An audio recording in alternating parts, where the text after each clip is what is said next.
Berapa roti yang diambil? 4. Nah, di pengambilan yang pertama kali, berat bersihnya berapa? Roti 1 6,3, roti 2 6, roti 3 5,9, roti 4 5,9 gitu. Kemudian diambil lagi nih. Misalkan selang 1 jam diambil lagi sebanyak 4 buah roti. Kita cek lagi berat bersihnya berapa. Seterusnya sampai ada pengambilan ke-5 gitu. Oke ya. Nah, sudah setuju semua nih. Sampel size-nya ada 4.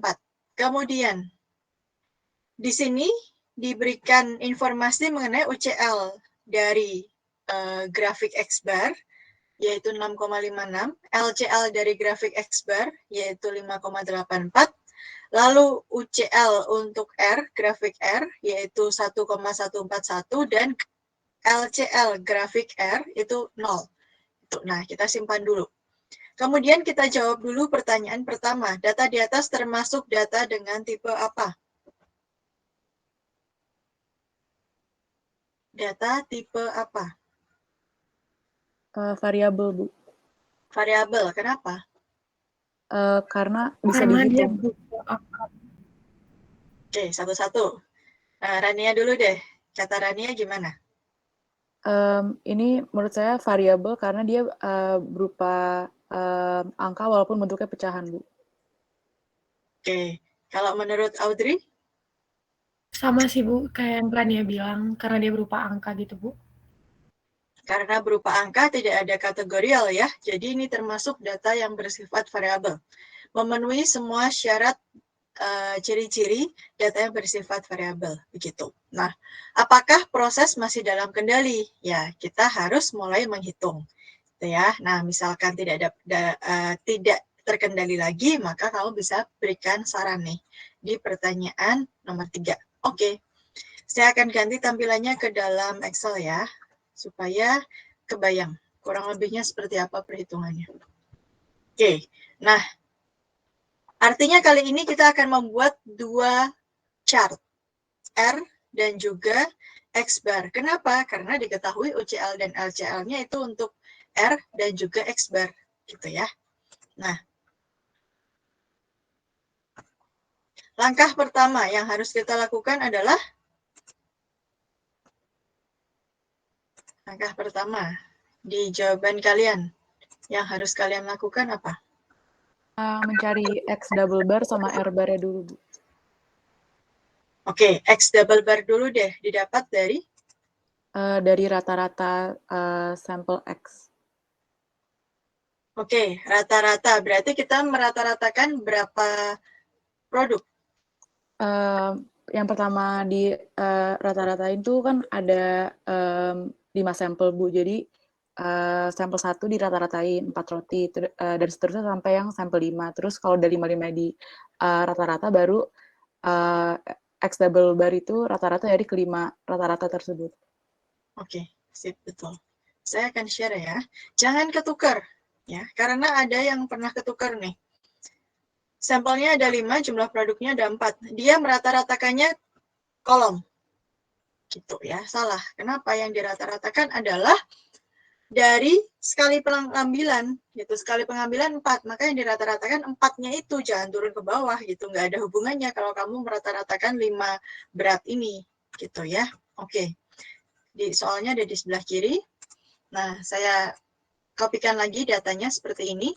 Maka yang dirata-ratakan, X-bar-nya itu adalah ini, ya, ke kanan. Kenapa? Karena ini untuk 1 kali pengambilan sampel.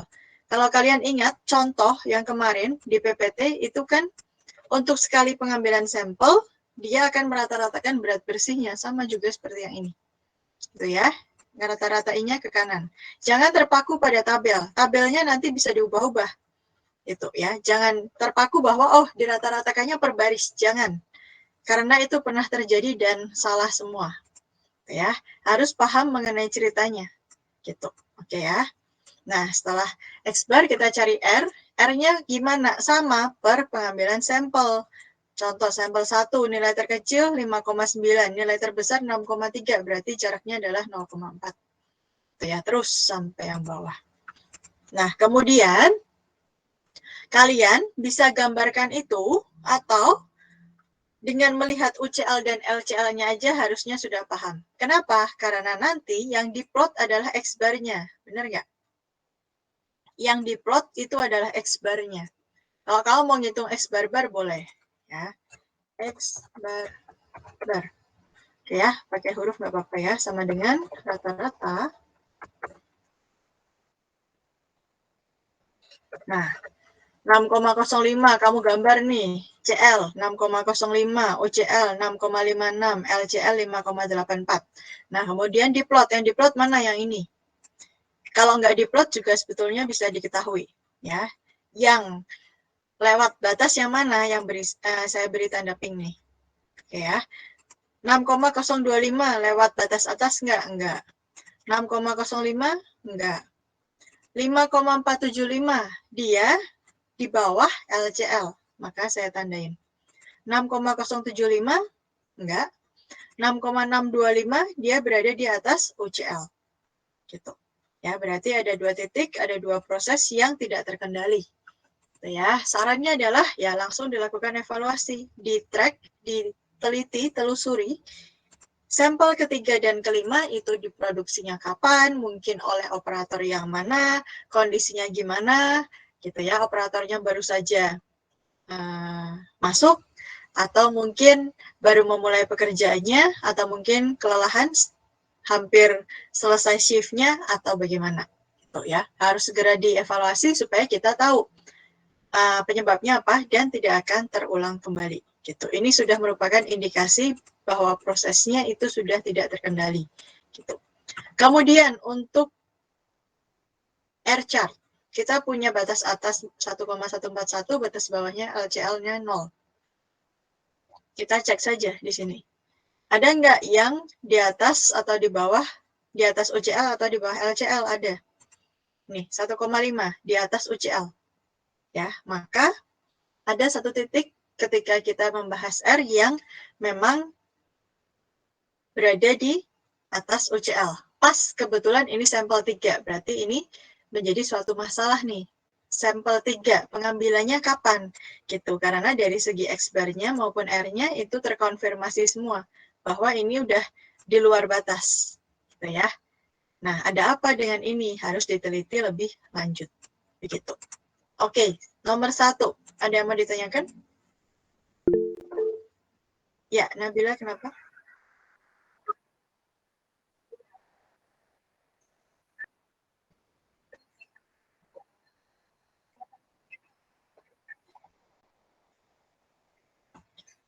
Roti gandum, oke. Cukup sebesar. Oke. Sama kan ya, X bar-barnya 6,05. Kalau dibulatkan jadi 6.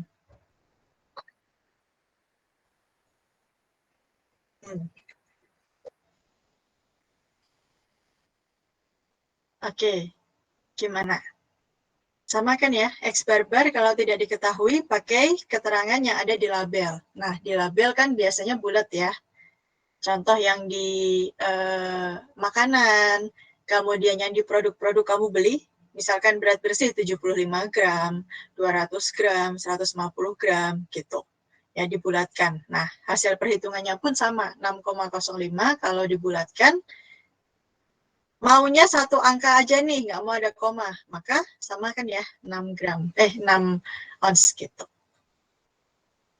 Oke. Gimana Nabila? Oke, atau masih bingung?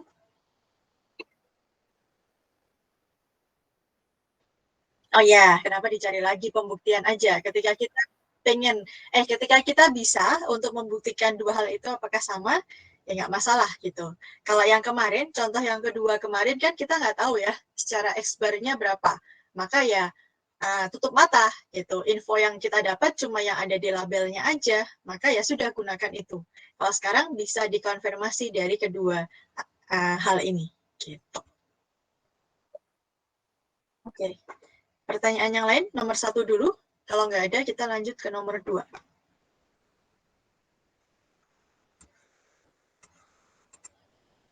Nggak ada. Oke, lanjut ke nomor 2. Nomor 2 juga merupakan soal ujian. Saya lupa. Tahun berapa?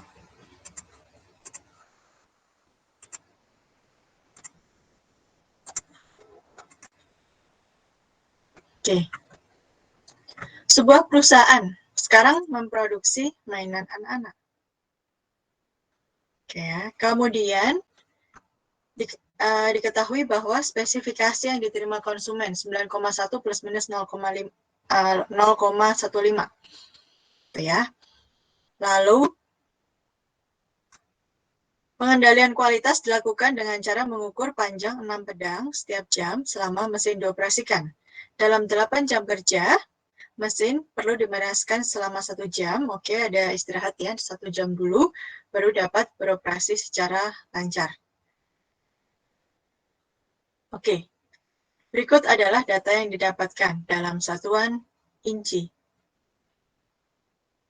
Oke ya, nah di sini sampel size-nya berapa?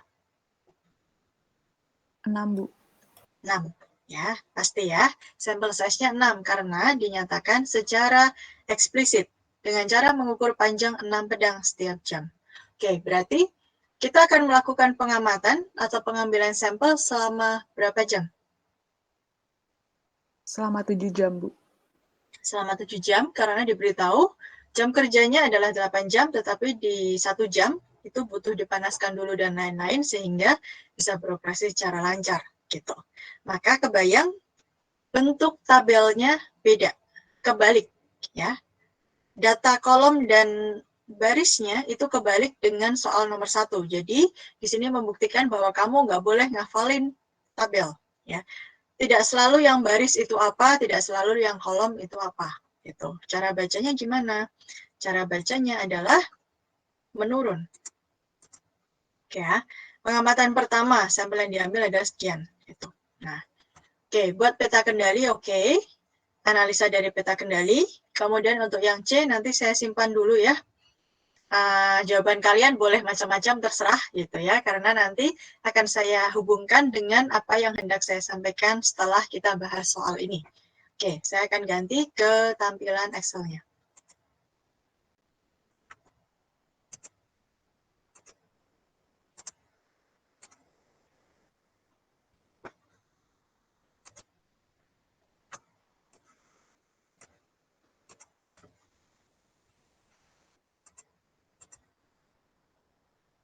Oke, datanya saya kopikan di sini. Kemudian, kalau tadi saya menghitungnya ke kanan, sekarang ke bawah. Kenapa? Berdasarkan jumlah sampelnya. Sampelnya kan ada 7, gitu ya. Jadi, produk yang diambil per tiap sampel itu mana? Yang ini, 6. Gitu ya. Jadi, kalian harus paham. Kemudian, saya hitung X bar dan juga R. Kenapa? Karena mengingat kemarin apa yang saya jelaskan bahwa X bar dan R itu saling mengkonfirmasi. Masing-masing chart itu tidak bisa berdiri sendiri dan sebaiknya digunakan sama-sama. Maka kita akan cari X bar untuk menurun ya. Nih ya, per pengambilan sampel. Nih. Kemudian R-nya. R-nya ya berarti selisih nilai terbesar dan nilai terkecil. Gampang kayak gitu. Oke, kalau sudah diplot. Ya, nah, jangan lupa hitung dulu LCL-nya. CL dan OCL. Pertama CL. CL itu adalah X bar-bar. Ini. X bar-bar. Ya, kelihatan ya, average-nya, X bar-barnya adalah 9,036. Ini. LCL-nya gimana? LCL-nya pakai yang mana nih? Pakai yang sigma diketahui atau sigma tidak diketahui?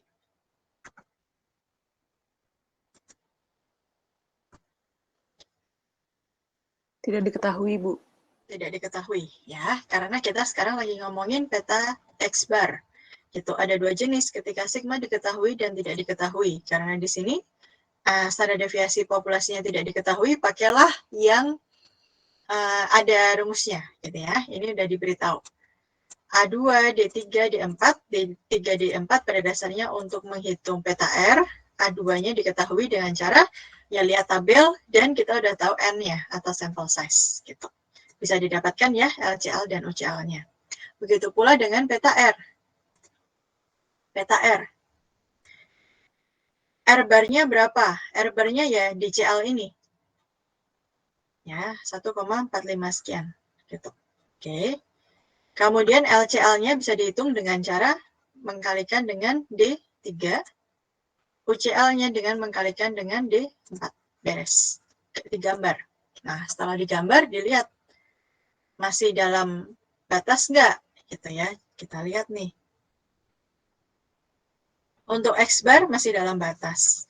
Kalau untuk R, kita lihat LCL-nya yang biru, UCL-nya merah, UCL-nya yang abu. Oke, masih dalam batas semua. Sip. Berarti oke, tidak ada masalah. Gitu ya.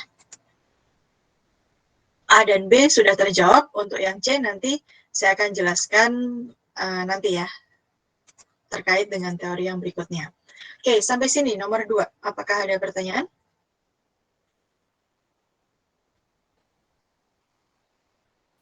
Mau nanya ini Bu, sebenarnya kalau buat angka di belakang komanya tuh biasanya diambilnya berapa angka gitu ya Bu? Kalau saya 2 angka di belakang koma nggak masalah. Asal, ini kan soal esai ya. Soal esai, kamu harus bisa menjelaskan dari mana kamu dapat angka itu. Gitu. Jangan tiba-tiba muncullah satu angka yang kamu nggak jelasin. Gitu. Saya bingung kamu dapat itu dari hasil bertapa, atau dari hasil lihat kanan kiri, atau dari hasil mana. Pokoknya kalau esai harus dijelaskan secara runtut kamu dapat dari mana. Gitu. Oke Bu. Makasih Bu. Oke, sama-sama. Ada lagi pertanyaan? Nggak ada. Kalau nggak ada, kita lanjut ke nomor 3. Pada dasarnya nomor 3 itu sama, maka saya tidak hitungkan. Hanya saja akan saya jelaskan mengenai cara pengerjaan.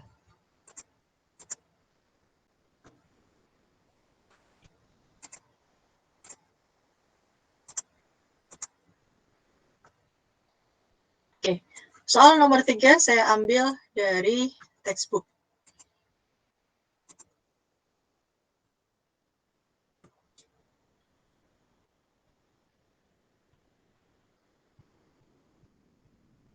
Oke, kita melakukan pengambilan sampel sebanyak berapa kali?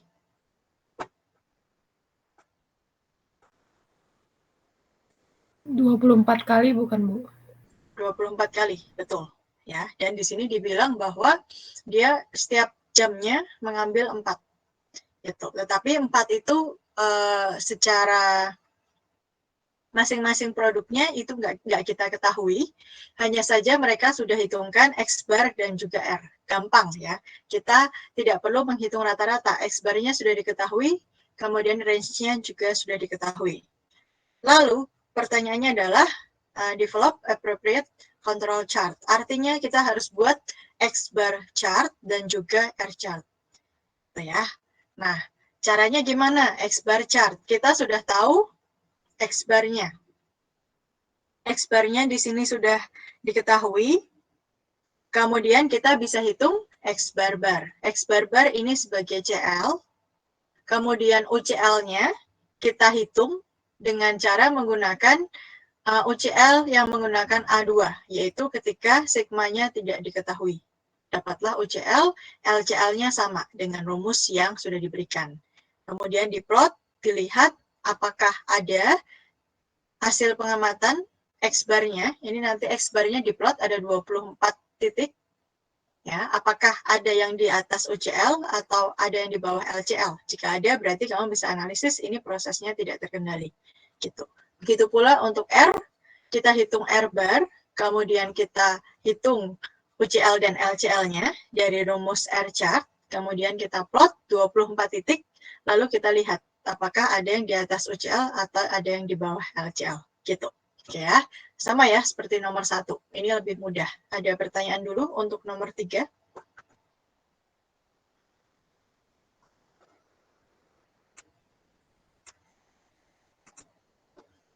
Tidak ada, mudah ya. Oke, kita lanjut ke nomor 4. Tadi yang bilang ada yang bingung nomor berapa ya? 4 ya, mungkin ya? Ya, oke. Kita bahas nomor 4. Hasil dari pemeriksaan sampel DNA selama 10 hari. Nah, biasanya saya cek dulu, benar ya, datanya ada 10. Oke ya, hari pertama yang defektifnya, yang cacatnya 7, hari kedua 6, hari ketiga 6, hari keempat 9, dan seterusnya. Berapa jumlah DNA yang diambil? 100. Ya, di situ tertulis sample size 100. Maka, buatlah 3 sigma chart dengan informasi ini. Sepertinya saya tahu kamu bingungnya di mana. Kemudian, apakah proses ada dalam kontrol? Oke, pertanyaan pertama adalah, ini akan menggunakan chart yang mana? P-chart. Kenapa? Karena kita tahu sampel size-nya ada 100. Maka kita bisa mengetahui bahwa yang diperiksa berapa? 100. Berarti kita bisa buat persentasenya. Oke. Nah, kemudian dia butuh yang namanya set. Biasanya set itu kan dalam persentase ya, 99, sekian persen. Nah, kamu tahu, oh ininya 3. Nah, cara lain mengetahui adalah ketika dia memberitahu, buatlah 3 sigma. Itu yang perlu di-highlight. 3 sigma artinya setnya 3. Kalau di soal bilang, buatlah 2 sigma, berarti setnya 2. Gitu. Oke ya, sampai sini paham ya? Mungkin yang kemarin belum saya jelaskan.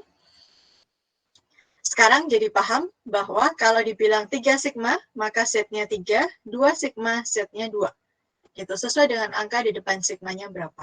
Gitu. Kenapa seperti itu? Itu ada sejarahnya di statistik. Mungkin nanti kalau kalian sudah sampai pada saat mempelajari distribusi normal, kalian akan diberitahu. Gitu ya. Oke, sampai sini paham ya? Nah, kemudian diminta untuk bikin control chart, kemudian ketika datanya ditambah. Oke, kita akan masuk ke perhitungan.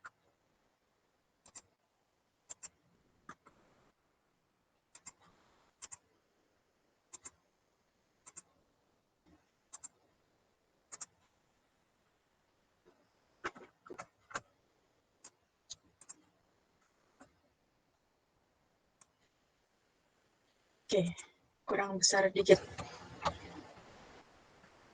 Oke. Nah, ketika kita sudah tahu, oh saya harus membuat yang namanya P-chart, maka langkah pertama adalah buatlah percentage. Buatlah percentage. Kenapa 0,1 semua? Ini kurang gede ya. Nah, supaya kalian nggak bingung, angkanya saya besarkan. Oke, nggak apa-apa lah. Ini ya.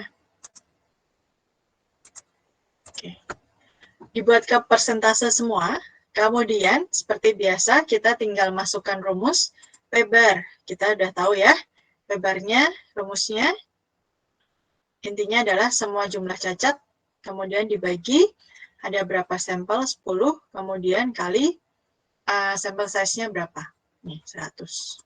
Nah, oke.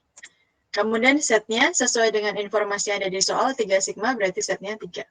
Sigma P topi. Sigma P topinya adalah, nah biar kelihatan, 0,02. P bar dikali 1 minus P bar kemudian di akar gitu ya, ada per N. Lalu UCL-nya bisa diketahui 0,13. CL-nya sama dengan P bar, tadi P bar-nya 0,1, 0,06. Oke ya, tinggal dilihat aja. LCL-nya, kalau misalkan minus, maka kita jadikan 0. Oke ya. Nah, tinggal di plot saja. Dapatlah UCL 0,14, CL-nya 0,06, LCL-nya 0. Kita plot, yang diplot yang mana? 10 data ini. Ingat, yang diplot adalah persentasenya, bukan defektifnya. Ya, kenapa? Kamu kalau bingung, lihatlah CL ini apa? CL ini kan dihitung dari percentage. Didapatkan dari perhitungan P-bar yang dikali, dibagi, dan seterusnya. Oke, P-bar dari mana? P-bar itu dari percentage, maka yang diplot adalah percentage-nya, bukan defektifnya. Gitu. Kita lihat, ada nggak yang di atas UCL atau di bawah LCL? Ternyata nggak ada, berarti prosesnya terkendali. Gitu ya. Oke, sampai di sini. Nomor 4, ada pertanyaan? Berikutnya yang B. Jika jumlah defek untuk 3 hari ke depan diketahui, apakah proses tetap dalam kontrol? Kita harus hitung lagi dengan anggapan bahwa data yang sekarang kita dapatkan ada 13. Ya. 13, kita hitung lagi UCL, CL, dan LCL-nya. Ternyata masih sama, tidak ada yang melewati batas. Oke ya, jadi masih terkendali. Gitu. Oke, sampai di sini ada pertanyaan untuk nomor 4 sebelum kita lanjut ke nomor 5.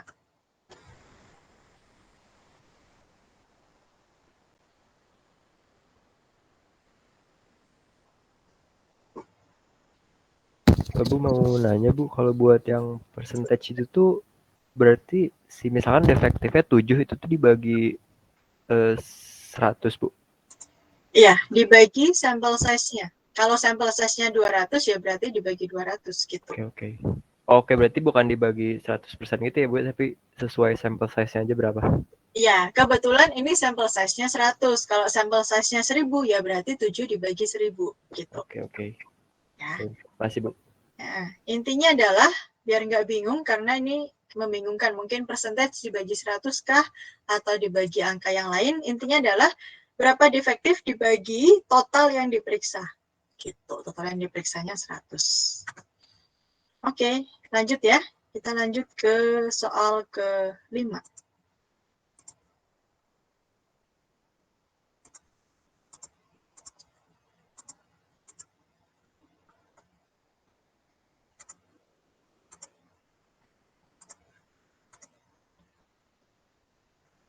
Salah.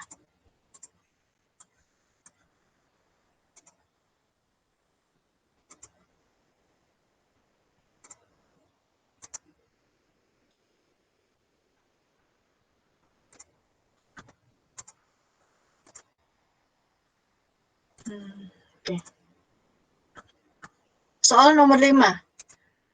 Sebuah bank memiliki 5 orang operator, kemudian tiap harinya selama 30 hari, ya, jumlah data itu akan dicatat. Data yang gimana? Yang rusak. Maka tabelnya seperti ini, selama 30 hari. Ya, pengamatan 30 hari ya. Kemudian tentukan UCL, LCL menggunakan 3 sigma, ya, atau 3 kali deviasi standar, samalah.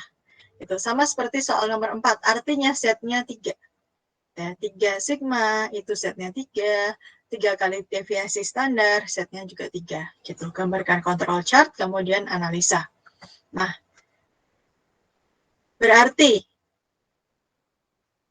untuk ini, apakah menggunakan P-chart atau menggunakan C-chart?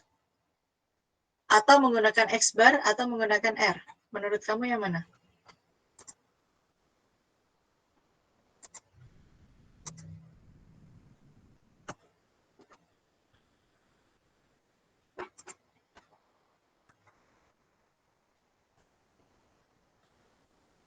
Yang si chart bukan Bu.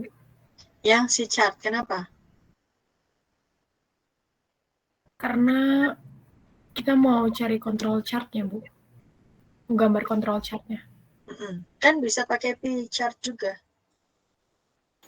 Nggak ada sampel size-nya, Bu. Ya, ada sampel size-nya. Oke, itu yang menjadi alasan utamanya. Ketika kita bingung kan, yang pertama sih tentukan dulu ini variabel atau atribut. Nah, cacat nggak cacat? Oke, berarti ini adalah data atribut. Pakainya entah P-chart, entah C-chart. Gitu. Nah, kita mikir lagi, bisa nggak pakai P-chart?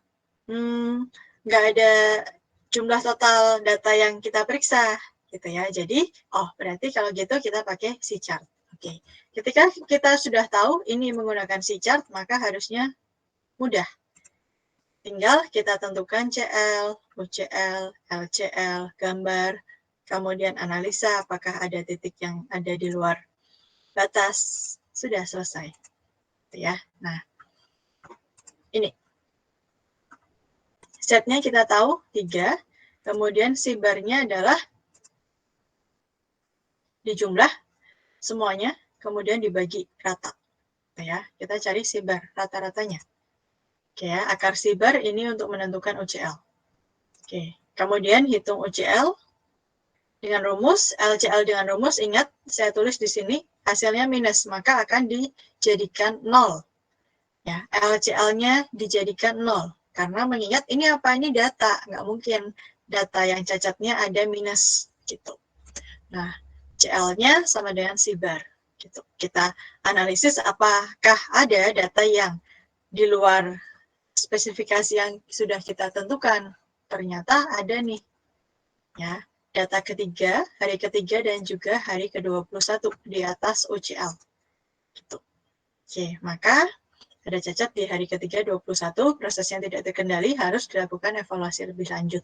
Begitu. Itu untuk soal nomor 5. Apakah ada yang mau ditanyakan dulu?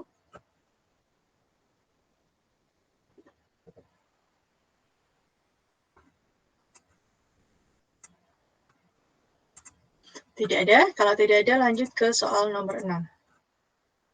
Soal nomor 6 itu adalah soal pemahaman. Gitu ya. Saya tidak ingin kamu hanya pintar untuk menghitung, ya, karena memang sebagian besar begitu ya. Kalau ngitung itu pintar. Tapi ketika interpretasi data itu sudah kemana-mana.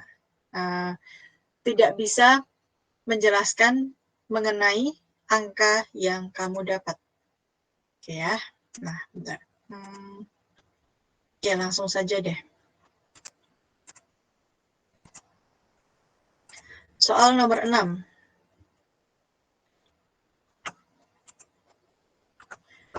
Defect rate itu adalah sekitar 1,5%. Ya, kemudian UCL dan LCL-nya berapa kalau kamu ingin sampel size-nya 100 dan 3 sigma limit. Gitu. 3 sigma limit. Oke. Berarti kita membahas tentang defect rate. Defect rate kita tahu sampel size, maka yang akan kita gunakan adalah P-chart. Oke ya, yang akan kita gunakan adalah P-chart. Nah, pertama kali kita akan tentukan dulu berapa P-bar-nya. P-bar itu kan CL-nya. Ya, itu CL-nya dan itu merupakan targetnya. Gitu. Nah, ketika kita tidak tahu jumlah defect-nya berapa, kemudian jumlah pengamatannya berapa untuk menghitung P-bar, maka sama seperti yang kita lakukan untuk menghitung X-bar dari sebuah kasus. Ya. Ketika kita bisa melihat di labelnya. Labelnya mengatakan apa? Di sini dibilang has historically been about 1.5%. Artinya 1,5%, maka P-bar-nya kita bisa tentukan. P-bar-nya tuh yang ini, gitu, targetnya, yaitu kalau dibuat ke desimal 0,015. Oke ya, kemudian sampel size N-nya itu 100, Z-nya 3 sigma limit, berarti Z-nya 3. Oke, kemudian kita hitung-hitung ada sigma P-topinya sekian, itu masuk rumus saja. UCL-nya bisa dihitung, LCL-nya di set 0 karena hasilnya minus. Gitu. Itu yang A.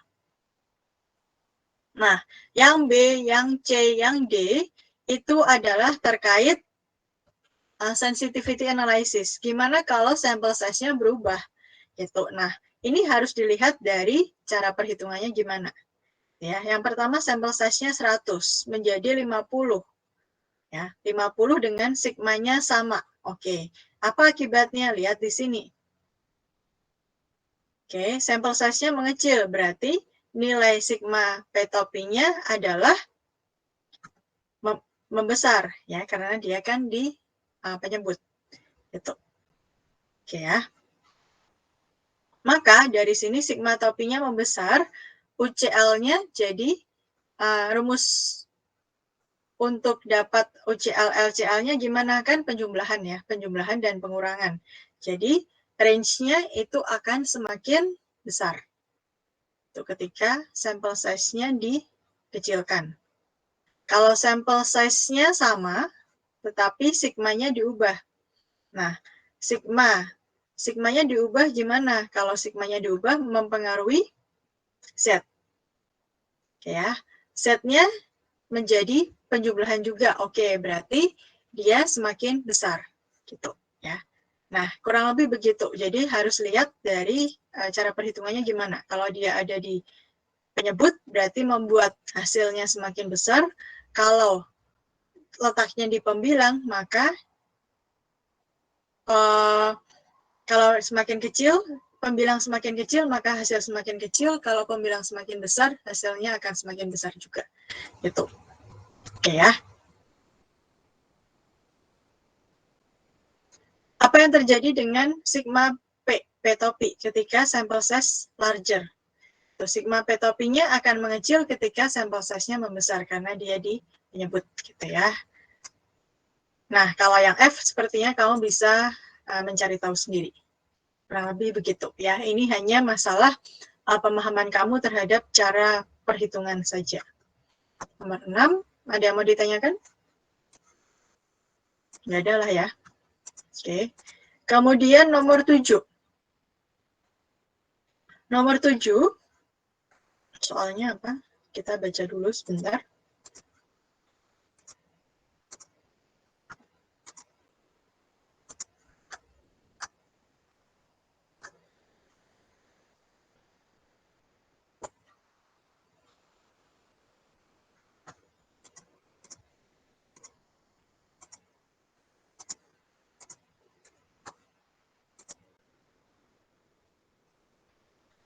Oke, Departemen Account Receivable AR, kemudian dia sedang hendak memeriksa bill. Gitu. Kenapa? Karena billnya kadang-kadang ada yang salah. Ya, kemudian dia meminta untuk dicek menggunakan sampel sebanyak 50 bills, 50 bills. Kemudian dia akan memeriksa apakah ada kesalahan. Oke, 10 sampel of 50 bills. Oke, hasilnya seperti ini. Kita akan melakukan pemeriksaan sebanyak 10 kali. Setiap kali diperiksa, itu kita akan memeriksa sebanyak 50 bill. Contoh, pemeriksaan pertama atau sampel pertama, kita periksa 50 bill, yang ada kesalahan itu sebanyak 6 bills. Pemeriksaan kedua, kita memeriksa 50 bill juga, yang ada kesalahan sebanyak 5, dan seterusnya. Nah, ini gampang karena sudah diberitahu, ini adalah P-bar. Harusnya ketika tidak dituliskan di sini pun, kalian harus tahu bahwa ini menggunakan P-bar. Kenapa? Karena jumlah total sampel size-nya kita tahu yaitu 50. Gitu ya. Oke. Nah, kita akan langsung masuk ke dalam perhitungan, harusnya mudah.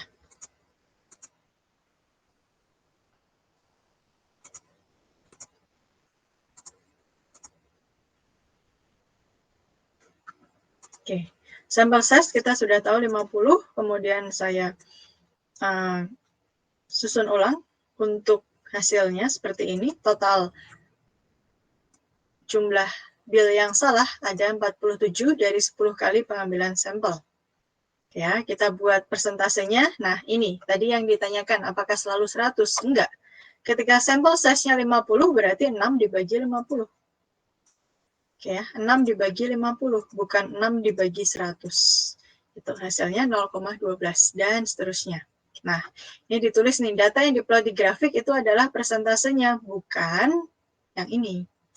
Ya, kalau yang ini nanti semuanya out of control semua, karena pastinya OCL-nya nggak nyampe, satu aja nggak nyampe.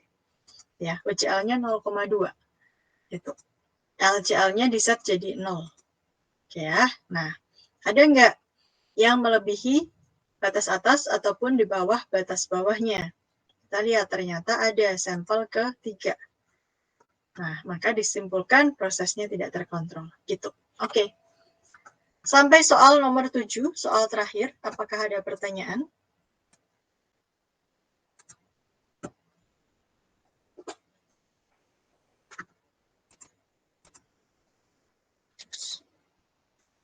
Cukup jelas ya. Kalau cukup jelas, saya akan lanjutkan ke teori berikutnya. Nah, kalau kita sudah selesaikan teori hari ini, semoga selesai ya.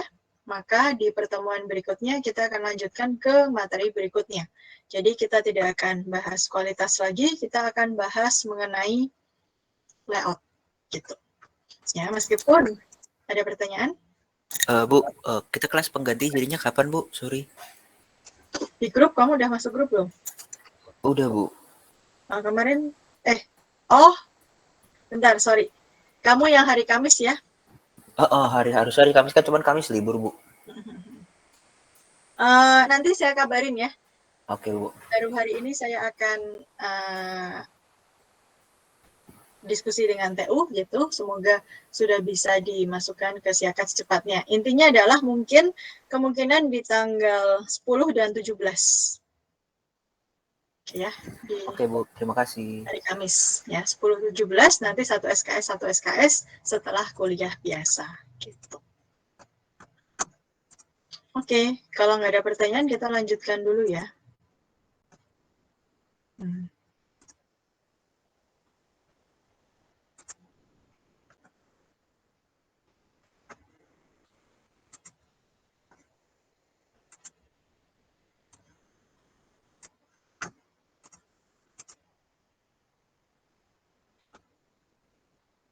Ya, udah kelihatan. Nah, hal-hal yang sering terjadi yang mungkin hasil pengamatan yang kita plot ke dalam control chart, entah itu X bar, entah itu R, entah itu P, entah itu C, kita putuskan, kita simpulkan itu masih terkendali. Kenapa? Karena patokannya adalah selama dia dari batas atas maupun batas bawah, kan kita bilang prosesnya masih terkendali. Gitu. Tetapi ada kondisi di mana meskipun hasilnya seperti itu, tapi perlu kita analisis lebih lanjut terkait pola. Ya, maka di sini diberitahu ada pola-pola yang memang harus menjadi concern tersendiri. Paling atas sebelah kiri itu proses yang normal. Kenapa? Karena kita bisa lihat di sini. Semua titik itu jatuhnya di sekitar target value. Ya. Kenapa seperti itu? Karena memang yang kita inginkan kan ada di target value-nya. Lebih dikit atau kurang dikit nggak masalah. Gitu. Nah, ketika semuanya ada di sini, kadang di atas target value, kadang di bawah sedikit, itu nggak masalah. Ya. Masih normal. Ini dibilang in control. Oke, nah kalau yang terjadi yang biasanya sudah sering kita amati nih, ada 1 titik, 2 titik, 3 titik yang berada di luar spesifikasi yang sudah kita tentukan, gitu ya, dinamakan out of control. Nah, kemudian berikutnya, meskipun ini kalau kita analisis kan pasti bilangnya, oh ini sih masih di prosesnya masih terkendali. Kenapa? Karena belum lewat UCL maupun tidak lewat juga di bawah LCL.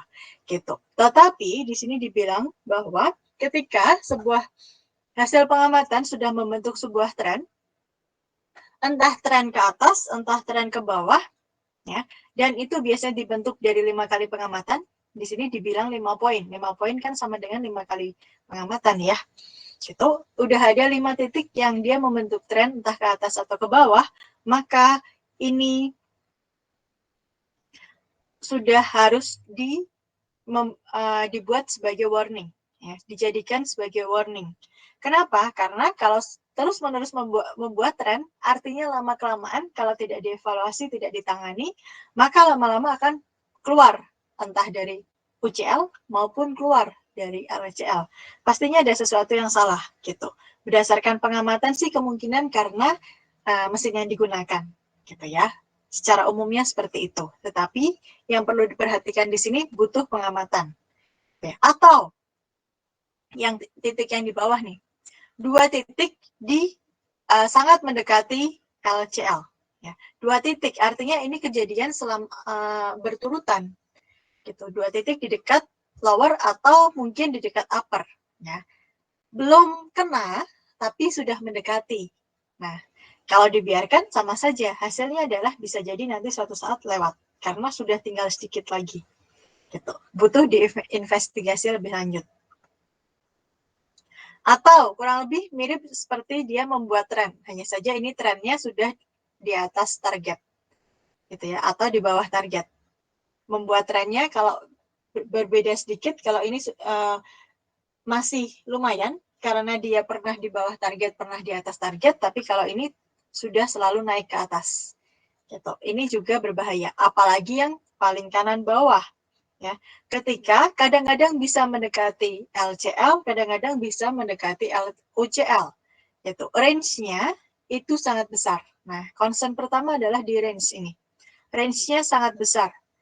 Bisa mendekati UCL, bisa mendekati LCL. Dan itu terjadinya dalam waktu singkat.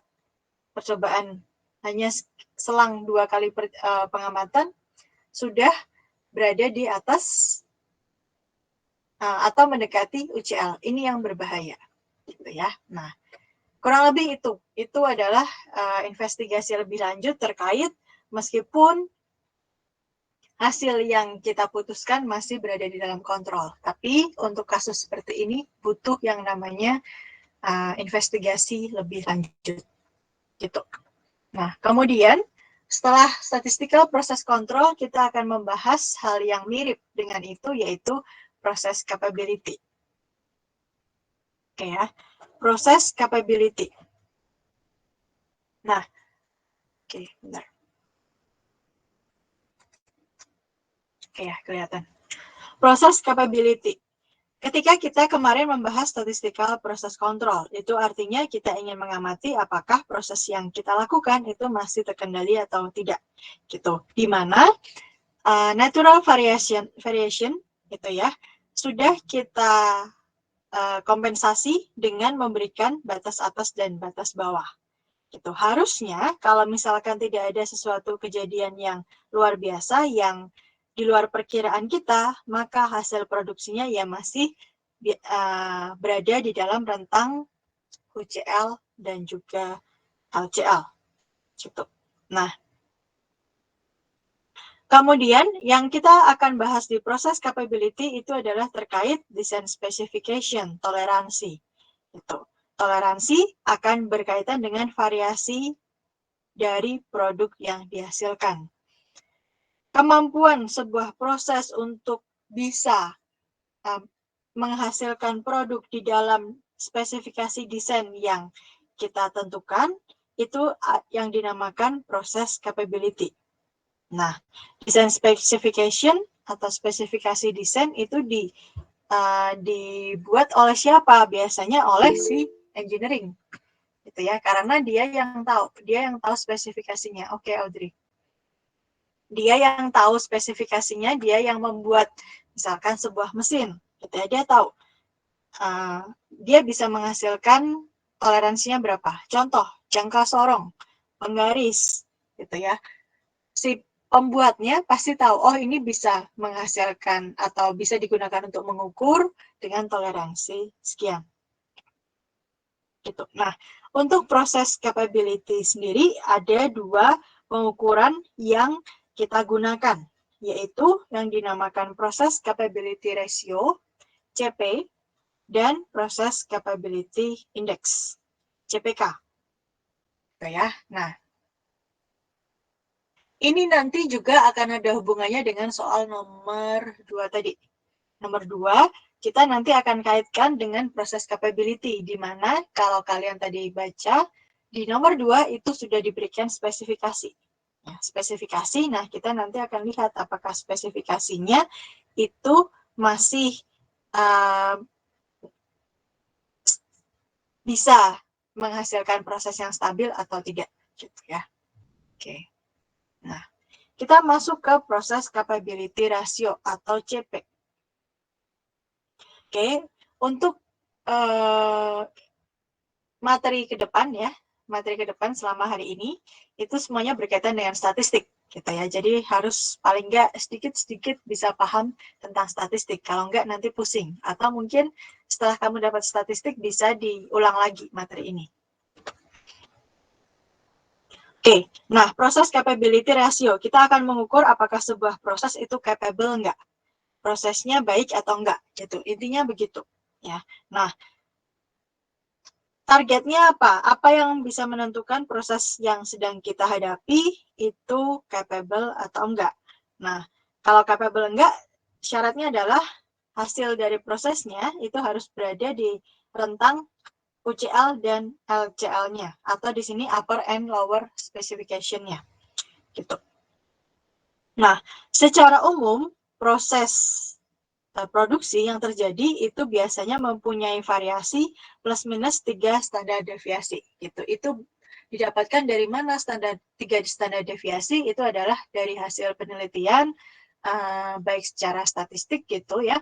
Jumlahnya sebagian besar di 3 standar deviasi. Nah, 3 standar deviasi itu nanti dibahas berapa sih kira-kira jumlah defeknya gitu ya. Nah, kemudian karena di sini kan ada upper, ada lower gitu ya. Ada upper, ada lower, maka kita akan menggunakan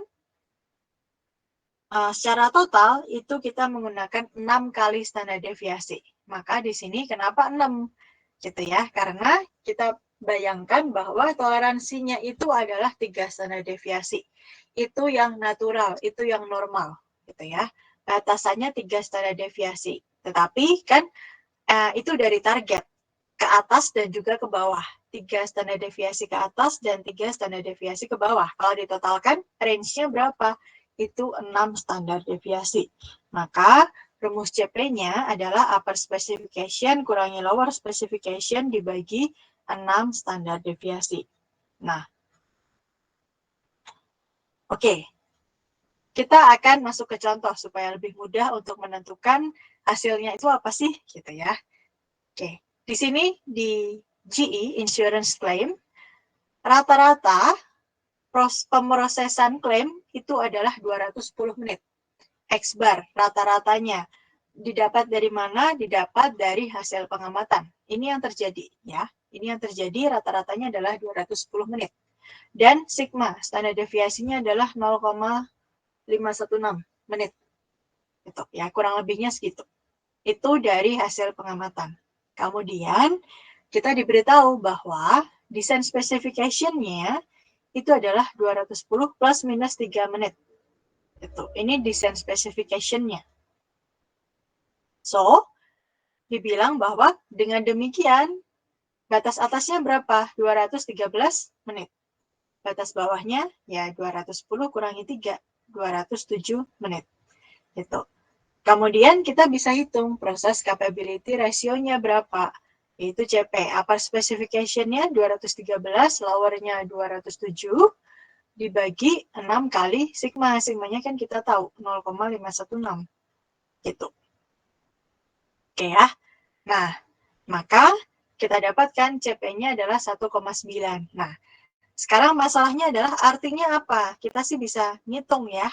Kita bisa ngitung CP-nya 1,9. 1,9 itu artinya apa? CP yang lebih besar dari 1 artinya prosesnya itu bisa dikategorikan proses yang capable. Proses capable artinya dia bisa memenuhi spesifikasi yang sudah ditentukan. Ya, desain spesifikasinya itu akan terpenuhi kalau hasil CP-nya lebih besar daripada 1. Contohnya seperti yang ada di sini. CP-nya 1,9. Berarti proses ini sudah capable. Gimana kalau misalkan CP-nya 2? Kalau CP-nya 2, itu artinya jumlah defect-nya itu semakin sedikit. Ya. Kalau di sini CP 1,9 artinya jumlah defect-nya kurang dari 4 per 1 juta. Kebayang, dari 1 juta klaim yang diproses hanya kurang dari 4 yang bermasalah. Ya.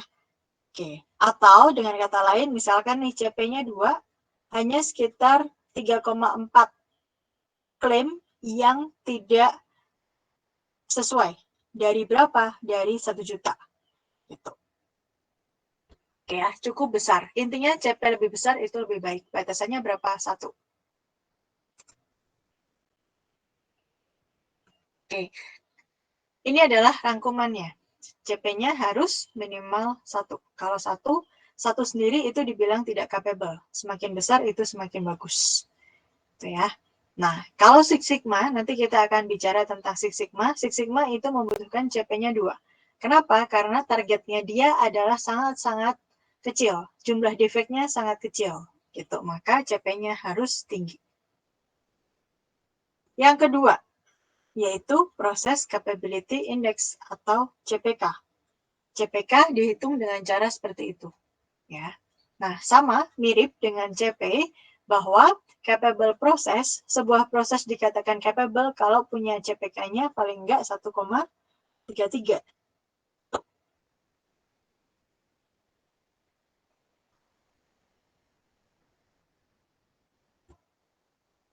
Oke, pada dasarnya intinya mirip ya, CP dan CPK. Nah, cara ngitungnya gimana? Ini ada sebuah kasus. Ada sebuah proses. Prosesnya adalah proses pembuatan sepatu. Kemudian target perusahaan adalah defect-nya tidak boleh lebih dari 3,4 cacat per 1 juta. Ini adalah prinsip yang diterapkan oleh Six Sigma. Oke ya. Nah, toleransinya adalah 0,001. Kemudian rata-ratanya adalah 0,25.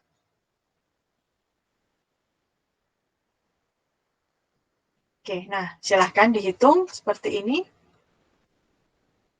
Didapatkan hasil CPK-nya ini minimum of. Jadi kita akan pilih yang lebih minimum, yang ini, yang kiri atau yang kanan. Ya, CPK-nya 0,67. Artinya kurang dari 1. Tidak capable. Itu contoh dari proses capability index. Nah, prinsipnya di CPK gimana? Menggunakan distribusi normal. Paling enggak sedikit paham ya tentang distribusi normal. Distribusi normal itu begini. Sumbu X-nya itu adalah angkanya. Contoh berat gitu ya. Berat yang kita inginkan adalah 200. Oke, 200-nya taruh di tengah nih. 200 ya. Kemudian batas bawahnya berapa? 190. Maka 190-nya kita taruh di kiri. Batas atasnya 210. 210-nya taruh di kanan. Nah, karena kita pengen agar rata-rata hampir semua produk yang dihasilkannya mempunyai angka 200 gitu ya, maka ya jumlah sumbu Y itu melambangkan jumlahnya berapa. Semakin tinggi artinya ya jumlah produk yang berada di rentang itu semakin besar gitu ya. Maka kalau kita pengen targetnya 200, sebagian besar pastinya akan jatuh di sini. Ya, sekitar 200-an. Yang kelewat di batas bawah atau yang di batas atas itu sedikit. Itu secara normal ya. Makanya ini dibilang distribusi normal. Kondisi normal itu bentuknya seperti ini. Sama seperti nilai kalian. Biasanya nilai B dan C itu banyak, nilai A sedikit, dan nilai D dan E sedikit juga. Gitu kan ya. Nah, sama. Nanti bentuknya seperti ini. Kita hubungkan dengan yang namanya CPK. CPK, ketika CPK-nya negatif nih, maka proses doesn't meet specification. Kelihatannya spesifikasinya di sini, prosesnya mah di luar. CPK-nya zero. Kalau zero gimana? Ada sebagian yang masuk ke spesifikasi, ada sebagian lagi yang enggak. Nih, pasti di tengah ya, zero. CPK di antara 1, 0, dan 1. Semakin banyak produk yang berada dalam spesifikasi. Gitu. Karena sama seperti CP, kita ingin CP-nya semakin tinggi itu semakin baik. CP sama dengan 1 gimana? Pas. Kelihatannya pas. Desain spesifikasinya punya batas ini. Kemudian hasil dari prosesnya itu pas. Nah, ketika CPK-nya lebih besar dari 1, itu yang sangat kita inginkan, maka hasilnya gimana? Ini kan udah pas ya, CPK-nya sama dengan 1. Hasilnya adalah variasinya. Variasinya itu akan lebih kecil. Untuk kelihatan di sini, kalau di sini semakin landai. Semakin landai artinya variasi angkanya semakin besar. Kalau di CPK lebih besar dari 1, variasinya atau yang panjangnya sumbu X-nya ini semakin rendah. Ya. Artinya semakin banyak produk yang berada di sekitar target. Itu yang kita inginkan. Ya. Jangan sampai variasinya terlalu besar. Gitu. Oke, jadi ini yang baik. Ini yang paling baik. Gitu. Oke ya. Nah, kurang lebih itu maksud dari CPK. CP kurang lebih interpretasinya juga sama seperti ini. Oke. Kemudian kita bahas tentang acceptance sampling. accepted sampling. Ya. Dalam melakukan pengecekan kualitas, kita sangat jarang apabila tidak menggunakan sampel dan mengecek seluruh produk yang dihasilkan. Kenapa? Karena satu, pastinya kalau kita mengecek satu-satu produk yang kita hasilkan, semuanya dicek, maka dari segi waktu butuh waktu yang besar, dari segi biayanya besar, karena kita harus rekrut orang banyak, dan ceknya lama. Oleh karena itu kita pakai sampling. Ya, sama seperti ketika kita tadi mengerjakan statistical process control. Gitu. Nah, hasil sampelnya itu akan menjadi kesimpulan untuk seluruh produk yang kita hasilkan. Oleh karena itu, pengambilan sampelnya juga ada beberapa macam teknik. Bagi kalian yang sudah belajar statistik, mungkin akan diperkenalkan dengan beberapa teknik pengambilan sampling. Jangan sampai pengambilan sampling itu seenak kita, dan hasilnya nanti tidak merepresentasikan seluruh produk yang dihasilkan. Misalkan, karena saya itu, saya kerjanya mulai dari jam 10 sampai jam 2 nih.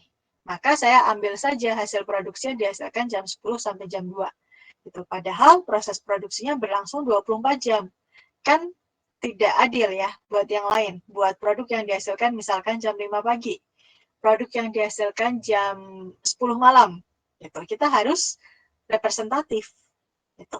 Itu terkait teknik sampling. Maka dari sini acceptance sampling itu membahas tentang ketika kita mengambil sampel, kondisi yang bagaimana sih yang bisa kita nyatakan, oh sampel ini lolos, sampel ini tidak lolos, gitu ya. Nah, sampelnya biasanya bentuk lot atau batch. Oh, batch kesekian. Gitu. Nanti kita akan ambil sampling. Nanti waktu yang berbeda kita ambil lagi batch yang dihasilkan dari proses produksi yang berbeda. Gitu ya. Oke. Nah, kalau misalkan ada batch yang diterima, accepted, artinya bisa langsung dikirimkan ke konsumen atau dimasukkan ke dalam gudang. Kalau misalkan reject ya tergantung, bisa dikembalikan ke proses tertentu untuk dilakukan perbaikan, atau mungkin kalau bahan baku bisa dikembalikan ke supplier, atau mungkin keputusannya adalah kalau misalkan terlalu banyak ya hasil pengamatan, terlalu banyak lot yang kita periksa dan ternyata hasilnya reject, hasilnya tidak sesuai dengan standar, maka bisa dilakukan inspeksi secara 100%. Artinya adalah kita melakukan inspeksi secara total, sepenuhnya kita cek. Gitu. Ya. Nah, itulah yang bisa dilakukan terkait sampling. Nah, untuk acceptance sampling sendiri, sampling plan. Perencanaannya mau gimana gitu ya, supaya bagian yang memeriksa pun tahu N sample size-nya berapa. Oke ya, sample size, kemudian C kita tentukan yaitu berapa jumlah defect-nya. Di misalkan per lot-nya ada berapa. Kalau misalkan nih, dalam satu lot jika ditemukan 5 cacat, itu akan di-reject gitu, bisa. Ya, ditentukan titik penerimaannya yang sebagaimana. Kemudian jumlah lot size.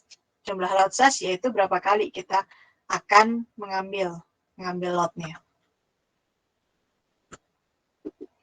Lalu hasilnya kemudian kita plot di yang namanya operating characteristic curve.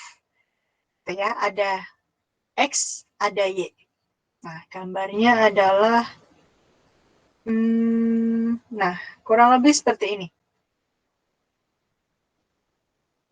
Sebelum lihat gambar, saya akan jelaskan dulu yang namanya AQL dan LTPD, biar kamu nggak bingung. Ya. Pada dasarnya AQL dan LTPD itu nyambung. AQL itu adalah Acceptable Quality Level. Artinya, kalau kita akan memeriksa, kemudian kita akan nyatakan dia oke, maka berapa maksimal jumlah defect yang boleh ada dalam lot tersebut. Nah, kurang lebihnya begitu. Ya.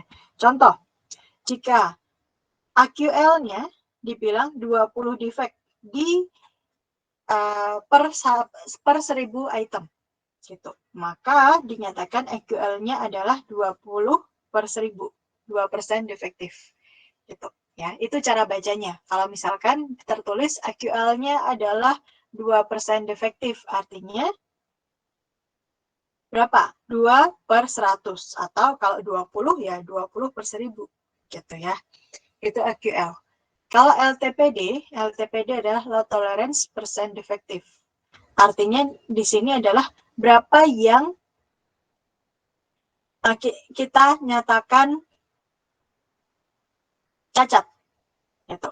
Kalau kita bilang, oh kita akan tolak lot apabila ada 70 cacat, kita temukan 70 cacat di per 1000 item, maka bisa dibilang 7% defektif. Itu LTPD. Oke ya, kalau A itu acceptance, kalau LTPD itu yang defektifnya berapa. Itu menjadi batasan si operator untuk memutuskan apakah ini akan ditolak atau enggak gitu. Nah, kita balik ke operating curve. Nantinya di operating curve itu adalah kemampuan batasan itu bisa memisahkan mana produk yang baik, mana produk yang cacat. Itu pastinya di setiap lot itu belum tentu semuanya bagus. Kadang-kadang ada yang cacat dikit gitu ya. Ada yang cacatnya lumayan banyak, ada yang cacatnya banyak sekali. Nah, kita harus memutuskan nih. Kita harus memberikan batasan. Oh, ini masuk ke bagus, oh ini masuk yang jelek gitu. Nah, penentuan batasan itu kita akan lihat melalui operating curve-nya. Oke. Dilihat di sini nih. Oh, ini 2%. 2% berarti ke kiri, 2% ke kiri. Ini adalah lot yang akan kita terima. Di sini nih. Ini akan kita terima. Kalau misalkan 7% ke kanan, itu adalah lot yang akan kita tolak. Kemudian kita analisis nih, sebagian besar gimana? Hasilnya gimana? Gitu. Nah, kita bisa lihat di sini. Kenapa bentuknya curve-nya seperti ini? Karena pastinya jumlah lot dengan cacat yang banyak itu jumlahnya kan dikit. Gitu ya. Nah, kemudian jumlah lot yang mempunyai cacat sedikit itu harusnya banyak. Itu adalah kondisi proses produksi yang normal. Kalau yang nggak normal ya berarti jumlah lot dengan cacat yang banyak itu akan ada beberapa atau banyak lot. Gitu. Oke ya, intinya seperti itu operating curve-nya. Nah, didapatkan dari mana? Bagaimana cara kita menentukan? Kalau misalkan dalam satu lot ada 2 yang cacat, itu masuknya ke oke atau ke cacat. Kalau misalkan ada 10, dalam satu lot ada 10 yang cacat, itu nantinya akan dimasukkan ke dalam barang yang oke atau cacat. Nah, itu kan perlu pertimbangan. Salah satu pertimbangannya adalah kita akan mempertimbangkan dari sisi produser dan konsumernya. Ya, dari sisi produser atau produsennya, hal apa yang dikhawatirkan? Hal apa yang dikhawatirkan yaitu ketika si produsennya itu mengatakan bahwa ada lot yang bagus, ya, ada barang yang bagus tapi dinyatakan reject atau dinyatakan oh ini cacat, gitu. Oke ya, itu yang dinamakan error tipe 1 atau alpha. Gitu. Yang dikhawatirkan produsen. Produsen kan nggak mau ya, kalau misalkan produk yang dia hasilkan itu bagus, tapi orang QC-nya bilang, oh ini cacat. Gitu. Itu yang dikhawatirkan terjadi. Yang tidak mau terjadi. Maka ini dibilang sebagai error tipe 1 atau alpha. Sedangkan bagi konsumen khawatir jika dia menerima lot yang bagus, oh dibilang produsen, oh ini barangnya oke nih, kita kirim ke konsumen, setelah dicek oleh konsumen, ternyata ada yang jelek. Gitu. Oke ya, ada yang jelek. Nah, terpaksa konsumen harus menanggung kerugian itu. Itu yang tidak diinginkan oleh konsumen. Itu yang dinamakan error tipe 2. Ketika kita meloloskan produk yang cacat, itu beta. Kalau sebaliknya, ketika kita menolak produk yang bagus, itu dinamakan error tipe 1 atau alfa. Nah, ini juga ada di statistik gitu ya.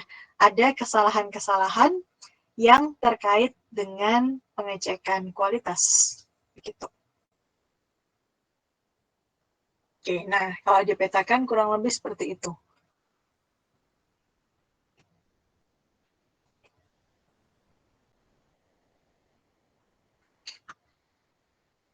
Oke ya, nah ini dijelaskan lebih lanjut mengenai operating characteristic curve. Misalkan nih, EQL-nya 2%. Ya, sini. LTPD-nya 7%, yang tadi ya. Maka, ke kiri itu adalah sampel yang akan di-accept, ke kanan adalah sampel yang akan ditolak. Nah, di antaranya gimana? Di antara EQL dan LTPD, itu adalah indifference zones ketika mungkin bisa jadi tergantung si keputusannya gimana. Oh, mau di-accept aja.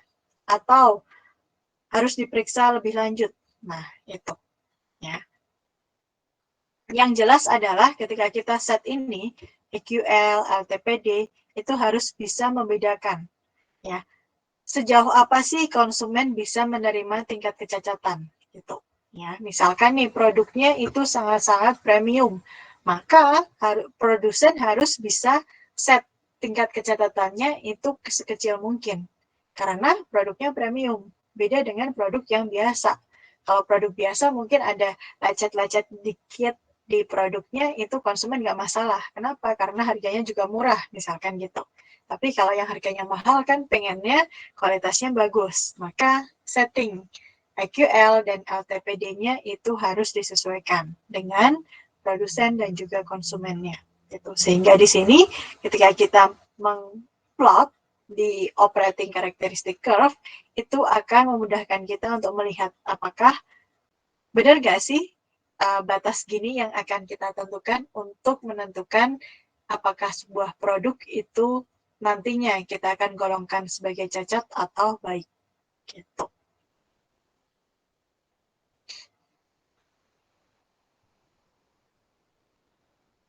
Oke, nah ada juga yang dinamakan average outgoing quality atau AOQ. AOQ adalah berapa banyak persen defektif yang paling tinggi untuk kualitas yang paling rendah. Gitu ya. Kadang-kadang, oh ya udah deh kita tentukan persen defektifnya adalah misalkan tadi 7. 7 tuh nanti misalkan batas bawah konsumen akan masih menerima produk tersebut. Itu. Nah, itu AOQ ya. Nah, cara ngitungnya nanti kalian bisa hitung sendiri. Ada contohnya juga. Oke ya, seperti itu. Pada dasarnya ini sangat-sangat berhubungan erat dengan statistik. Kebayangkan ini P, probability, D-nya defektif, kemudian N itu sample size, P besar itu probability defektif, PA itu adalah probability acceptance. Nah, bisa digambarkan seperti ini. Kemudian kita akan bahas sebentar tentang inspection. Inspection kalian pernah dapatkan di pengantar manajemen operasi. Gitu ya. Kapan saja kita akan melakukan inspection? Sudah pernah ya, jadi nggak akan saya bahas. Bisa diulang lagi, bisa dibaca lagi. Inspeksi bisa dimulai sejak awal penerimaan barang sampai sebelum dikirim ke customer, atau bahkan di depan customernya kita bisa melakukan inspeksi sama-sama. Tujuannya adalah supaya barang yang kita dapatkan, kita proses, kita kirimkan, itu semuanya sesuai dengan standar kualitas yang sudah kita terapkan. Gitu ya, yang sudah kita tentukan. Begitu. Nah, kemudian ada yang dikenal dengan Six Sigma. Six Sigma itu apa? Six Sigma merupakan salah satu langkah, ini termasuk penemuan baru, ya, yang bisa digunakan untuk mengontrol kualitas produk yang kita tentukan. Gitu. Six Sigma merupakan langkah-langkah yang bisa diikuti. Langkah-langkahnya itu disingkat sebagai DMAIC. DMAIC apa? Singkatan dari D, define, M, measure, kemudian A itu analyze, I, improve, dan J, control. Itu akan dilakukan berturutan setelah perusahaan itu memang komit untuk melakukan Six Sigma ini. Di mana Six Sigma bisa dilakukan di proses produksi terkait produk cacat, atau mungkin bisa dilakukan di komplain, ya, untuk meminimasi jumlah komplain, atau di tempat yang lain. Beberapa waktu yang lalu saya pernah menguji mahasiswa, dia magang di Grab, ya, Grab, kalian pasti kenal dengan Grab. Nah, salah satu tugasnya dia melakukan bersama tim tentunya, dia melakukan yang namanya Six Sigma. Dia melakukan mendefine masalahnya apa, kemudian measure, mengukur kira-kira kalau saya menyelesaikan masalah yang seperti ini, targetnya apa saja, kemudian parameternya apa, lalu dilaksanakan dan dianalisis, hasilnya bagaimana, perlu nggak adanya improvement untuk proses perbaikan yang telah dilakukan, dan melakukan controlling. Itu dilakukan terus-menerus untuk mendapatkan tujuannya apa sih Six Sigma, yaitu hanya menghasilkan sekitar 3,4 cacat per 1 juta operation, ya, DPMO, defect per million operation.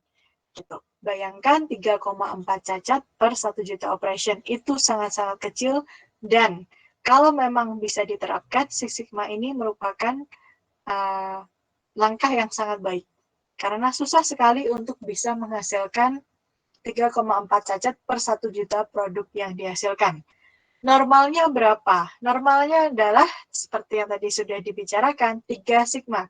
3 sigma itu secara normal, proses produksi yang dilakukan secara normal akan menghasilkan cacat sejumlah 3 sigma. Kalau di-convert ke dalam jumlah produk berapa? 2.700 jumlah cacat per 1 juta produk. Nah, secara normal itu menghasilkan 2.700 cacat.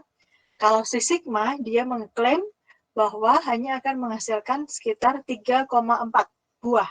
Nah, dari 2.700 bisa turun menjadi 3,4. Itu sangat-sangat signifikan sekali. Gitu ya. Tetapi proses untuk mendapatkan itu tidak mudah. Harus melalui langkah-langkah yang dinamakan TEMAIT.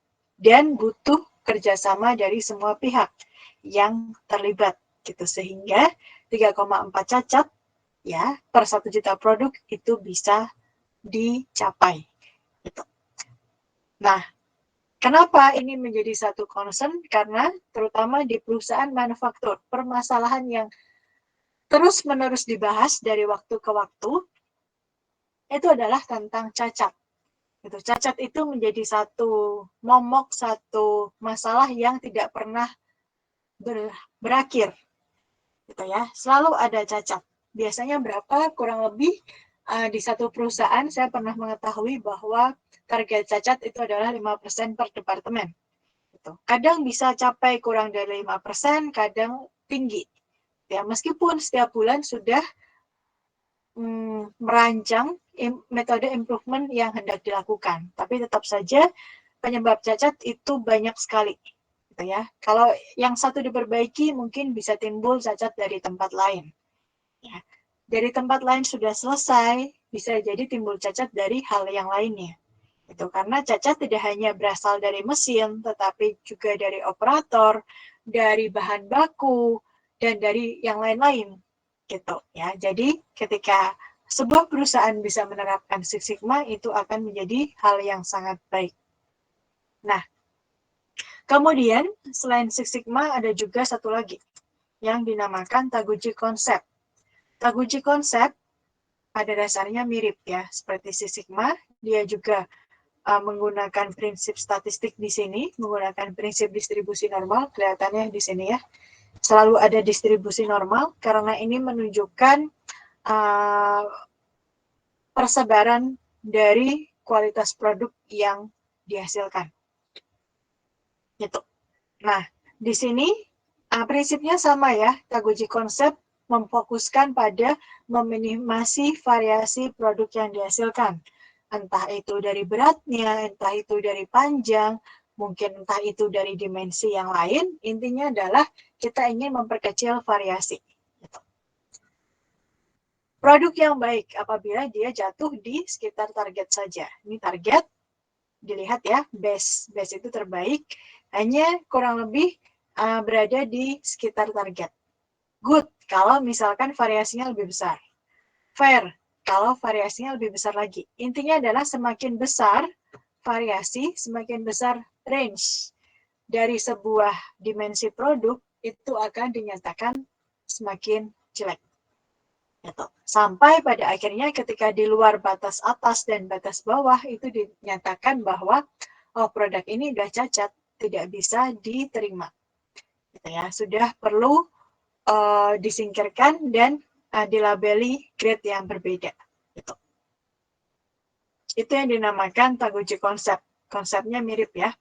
Dan ini ada perhitungannya juga, tetapi kalau kalian ingin melihat lebih jauh bisa dilihat di textbook.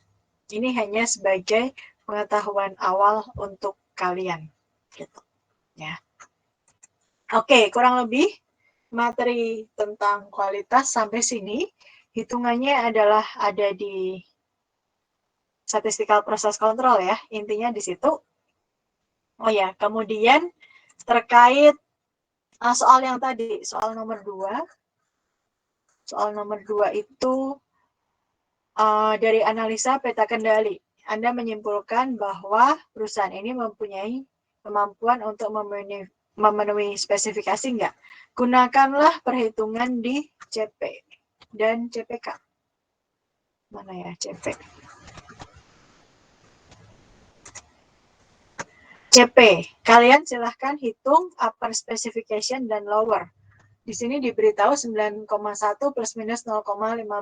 Uppernya diketahui, lowernya diketahui, kemudian 6 sigma. Sigmanya didapat dari mana? Sigmanya didapat dari perhitungan. Gitu ya. Standar deviasi. Tahu kan ya cara ngitung standar deviasi? Itu. Kita hitung rata-ratanya dulu, kemudian kita akan kurangkan nilai tertentu dengan nilai rata-ratanya, kemudian kita kuadratkan, setelah itu dijumlah, lalu diakar. Itu. Nah, kurang lebih begitu. Ya, itu CP dan juga satu lagi CPK. Uppernya tahu, X-bar-nya kita udah tahu, X-bar lowernya tahu 3 sigma. Oke, bisa. Kemudian diinterpretasi hasilnya, kalau misalkan lebih dari 1, berarti prosesnya sudah capable. Itu adalah untuk mengisi soal nomor 2C. Oke, sampai sini ada pertanyaan?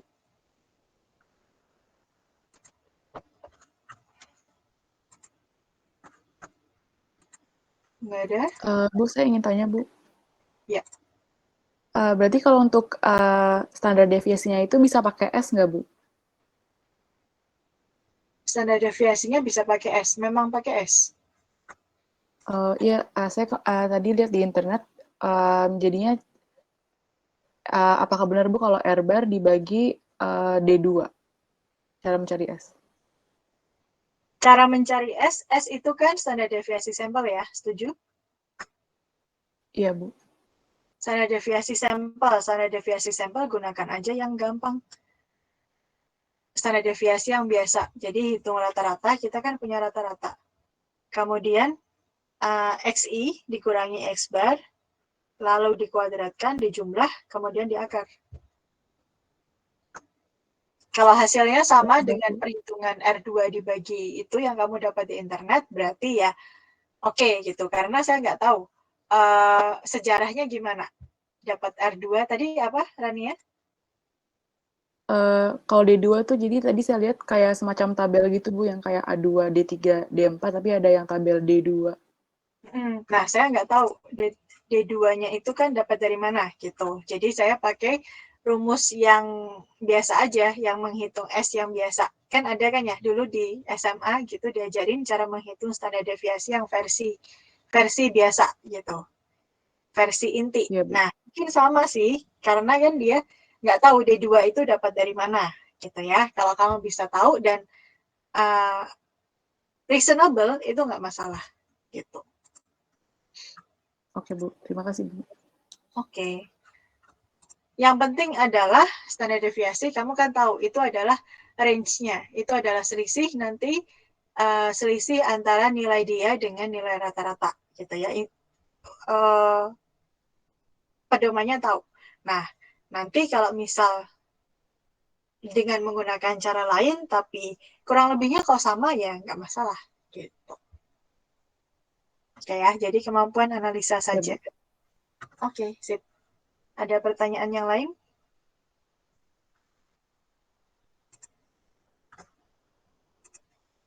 Nggak ada? Kalau nggak ada, berarti materi kualitas sampai di sini ya. Pertemuan berikutnya kita akan lanjutkan dengan materi baru. Gitu. Ngomong-ngomong, Kamis ini libur. Jadi kita lanjutkan di hari Selasa. Gitu ya. Oke, saya minta 1 orang untuk validasi perkuliahan. Saya boleh, Bu. Oke, Rania ya. Bentar. Rania, 3 digit terakhir NPM kamu berapa? 023. 023. Oke. 023. Di sini yang tidak hadir Maura dan Antonius.